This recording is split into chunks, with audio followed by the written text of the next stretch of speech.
wabarakatuh.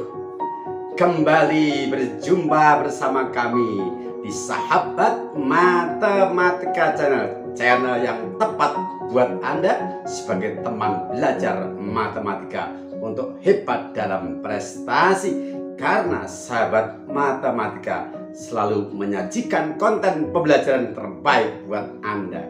Kesempatan kali ini kita masih berkutit tentang statistika. Pada episode kali ini yang akan kita bahas, yang akan kita sajikan adalah sub pokok bahasan menyajikan data. Dalam bentuk apa saja dan bagaimana cara menyajikannya, maka siapkan diri Anda, pikiran dan hati Anda untuk fokus bersama kami mengikuti pembelajaran ini dengan sungguh-sungguh dan dilandasi hati yang ikhlas, supaya apa yang kita sajikan ini benar-benar bisa Anda pahami dengan baik dan video ini benar-benar bermanfaat buat Anda dan buat siapa saja yang mengikuti channel Sahabat Matematika ini. Sesungguhnya orang yang rugi itu adalah orang yang sebenarnya punya kesempatan untuk berbuat baik bagi dirinya sendiri dan bagi orang lain, tetapi kesempatan itu tidak dimanfaatkan sehingga dia rugi dengan putaran waktu. Karena itu, bila Anda merasakan manfaat dari video ini, bagikanlah kepada teman, sahabat, atau siapa saja yang mereka juga butuh media belajar sebagaimana Anda. Insya Allah akan bernilai amal soleh. Jangan memandang remeh dan kecil untuk berbuat kebaikan bagi sesama, sekalipun itu sederhana. Karena bisa jadi sesuatu yang kita pandang sederhana, yang mungkin bahkan kita remehkan itu, dia luar biasa bagi orang lain dan juga banyak mendatangkan kebaikan bagi diri kita dan juga untuk sesama. Selengkapnya, mari kita ikuti pembahasannya. Bismillahirrahmanirrahim. Melanjutkan pembelajaran statistika matematika SMP kelas 8 semester genap untuk sub pokok bahasan menyajikan data. D. Penyajian data statistik. Suatu kasus, dalam suatu kelas dilakukan penimbangan berat badan. Ketua kelas mencatat hasil pengukuran berat badan yang diperoleh. Dari data yang diperoleh, dapatkah kalian menjawab pertanyaan berikut? A. Berapa berat badan terendah? B. Berapa berat badan tertinggi? C. Berapa modus dari hasil pengukuran? D. Berapa jangkauan data? Untuk mempermudah menjawab pertanyaan-pertanyaan tersebut, maka data perlu disajikan dengan baik. Ada dua cara penyajian data yang sering dilakukan, yaitu 1. Menyajikan data dalam bentuk tabel atau daftar. 2. Menyajikan data dalam bentuk diagram atau grafik. Mari kita pelajari selengkapnya. 1. Penyajian data dalam bentuk tabel. Tabel penyajian dari data disebut tabel distribusi frekuensi data, atau sering hanya disebut tabel distribusi frekuensi. Contoh, hasil pengukuran berat badan dari 40 siswa adalah sebagai berikut. Ini datanya. Buat tabel distribusi frekuensinya. Kita tulis ulang untuk data perolehan hasil pengukuran. Kemudian kita siapkan tabel distribusi distribusi frekuensi yang terdiri dari 3 kolom. Kolom pertama adalah kolom untuk berat badan dalam kilogram. Kolom kedua adalah turus. Kolom ketiga frekuensi. Kita lihat data hasil pengukuran berat badan terendah adalah 35 kg dan tertinggi adalah 39. Kita siapkan 35, 36, 37, 38, 39 jumlah. Kemudian turus ini adalah untuk memindahkan data hasil pengukuran ke dalam tabel dalam bentuk turus, yang mana setiap satu turus adalah mewakili satu anggota data. Kita mulai dari 35 dengan kita coret, artinya kita pindahkan data itu ke dalam tabel. Ini 1 bertepatan dengan nilai 35 pada kolom pertama. Kemudian 39, kita cari nilai 39 bawah sendiri, kita beri turus 1. 36, kita beri turus 1 pada berat badan 36. Berikutnya 36 lagi, turusnya 35, 38, 35, 36, 38, 35, 39, 36, 36 lagi, 37, 38, 39, 36, 36 lagi, 37, 35, 35 lagi, 39, 36, 37, 39, 35, 39, 36, 38,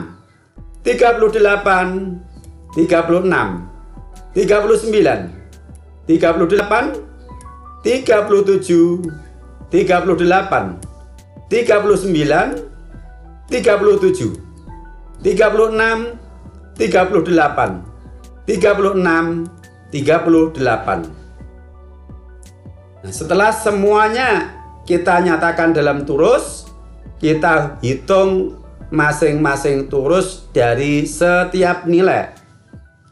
Untuk 35 kg, turusnya ada 7, 36 ada 12, 37 5, 38 8, 39 9. Banyak anggota seluruh data adalah 40. Nah, seperti ini cara menyajikan data yang belum tertata dengan rapi, kita sajikan dalam bentuk tabel sehingga lebih mudah dibaca, lebih mudah ditafsirkan nantinya, dan yang jelas lebih menarik. Dari tabel yang kita buat, dengan mudah kita dapat menjawab pertanyaan-pertanyaan tersebut. A. Berat badan terendah adalah 35. Maksudnya 35 kg. Berat badan tertinggi adalah 39 kg. Modus dari hasil pengukuran adalah 36 karena frekuensinya tertinggi.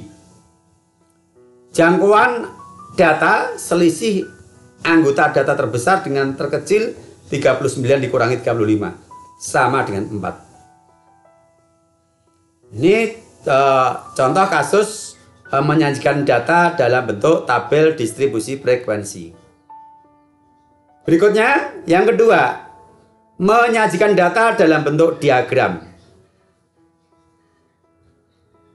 Pada umumnya, menyajikan data dalam bentuk gambar lebih menarik.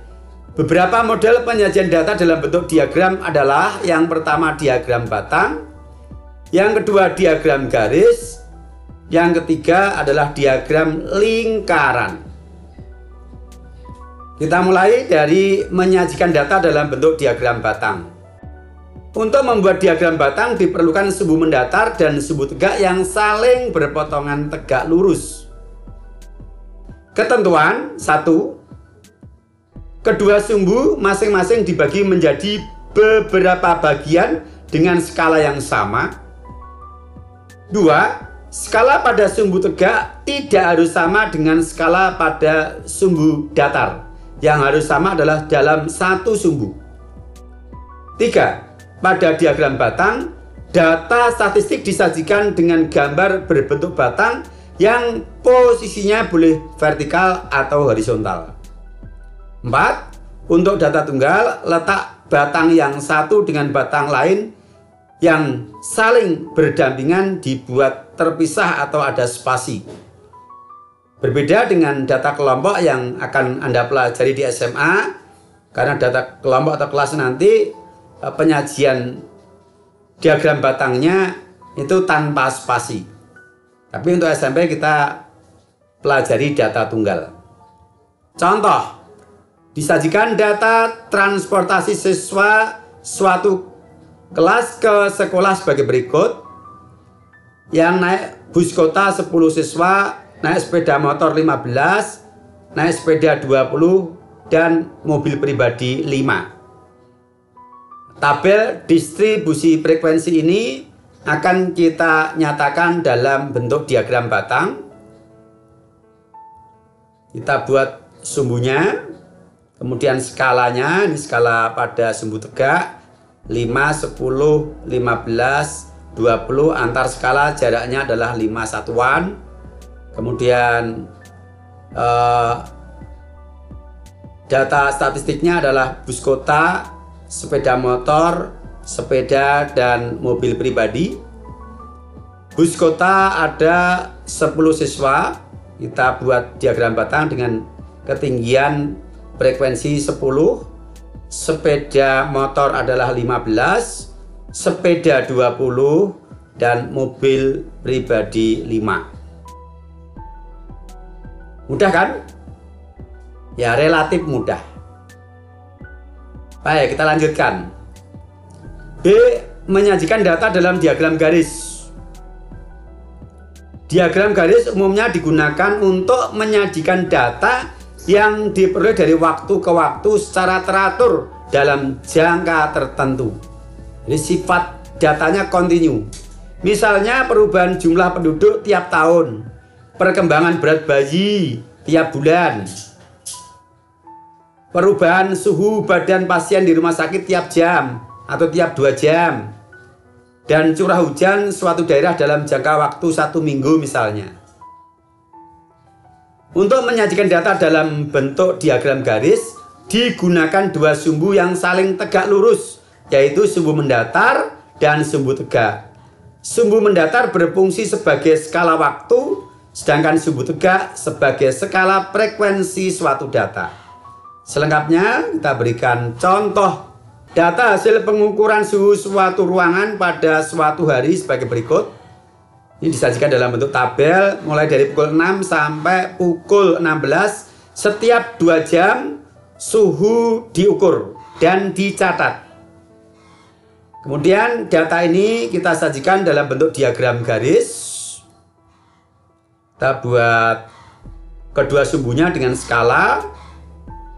Kemudian untuk sumbu tegak adalah frekuensi yang menyatakan besaran suhu, dan untuk suhu mendatar adalah menunjukkan waktu pengukuran setiap 2 jam. Pukul 6 ketika diukur adalah 16 derajat. Kita buat titik pada posisi yang lurus dengan nilai 16. Berikutnya adalah pukul 8 17 derajat, pukul 10 18 derajat, pukul 12 20 derajat, pukul 14 19 derajat, dan pukul 16 15 derajat. Kemudian titik-titik yang menyatakan hasil pengukuran ini kita hubungkan satu sama lain dengan ruas garis. Ya, terus ya. Oke, demikian. Nah, ruas garis ini adalah menunjukkan ukuran suhu pada saat-saat tertentu. Misal kita ingin mengetahui suhu pada pukul 7. Nah, skala waktu pukul 7 ini kita tarik ke grafik, berpotongan dengan grafik, kemudian kita tarik ke sumbu tegak. Nah, sekitar 16,5. Demikian juga pada saat yang lain. Karena perubahan suhu itu kontinu, ya, kontinu perubahannya perlahan, bukan lompat. Maka digambar dalam bentuk diagram garis. Kita lanjut. C. Menyajikan data dalam diagram lingkaran. Dalam diagram lingkaran, daerah lingkaran menggambarkan data seluruhnya. Sedangkan bagian dari data digambarkan dalam bentuk juring atau sektor. Yang mana besar sudut pusat tiap juring harus sebanding dengan besar nilai bagian data yang disajikan. Dengan demikian, sebelum membuat diagram lingkaran, terlebih dahulu harus dihitung sudut pusat dari tiap juring berdasarkan perbandingan besar masing-masing bagian dari data terhadap data keseluruhan. Kita berikan contoh. Dari hasil pendataan di suatu kelurahan terhadap 240 siswa dengan data sebagai berikut. Pendidikan SD, SMP, SMU, SMK, SMU itu SMA, frekuensi 170, 50, 20. Nah, sebelum kita menggambar diagram lingkaran, kita harus menentukan sudut pusat dari juring masing-masing jenjang. Caranya adalah frekuensi dari setiap jenjang dibagi banyak anggota seluruh data, yaitu 240, dikalikan besar sudut satu putaran penuh, yaitu 360 derajat. Sehingga SD adalah 100 per 240 kali 360 derajat, hasilnya 150 derajat. SMP 70 per 240 kali 360 derajat, hasilnya 105 derajat. SMU 50 per 240 kali 360 derajat, hasilnya 75 derajat. SMK 20 berarti 20 per 240 kali 360 derajat, hasilnya 30 derajat. Nah, sudut pusat dari sektor atau juring masing-masing sudah diketahui. Kita siapkan lingkarannya, kemudian kita buat satu jari-jari sebagai start untuk mengukur sudut. Yang pertama adalah sudut SD 150 derajat. Kita buat juring dengan sudut pusat 150 derajat. Nah, ini. Kita lanjutkan untuk SMP. Di sisinya 105 derajat. SMU 75 derajat. Dan SMK 30 derajat. Demikian cara menyajikan data dalam bentuk diagram lingkaran. Oke, luar biasa. Sudah kita bahas bagaimana menyajikan data dalam bentuk tabel distribusi frekuensi, dalam bentuk diagram, baik diagram batang, diagram garis maupun diagram lingkaran. Mudah-mudahan bisa dipahami dengan baik, dan sementara undur diri dulu. Sampai berjumpa untuk episode berikutnya, yaitu membaca atau menafsirkan diagram data. Sampai berjumpa. Assalamualaikum warahmatullahi wabarakatuh.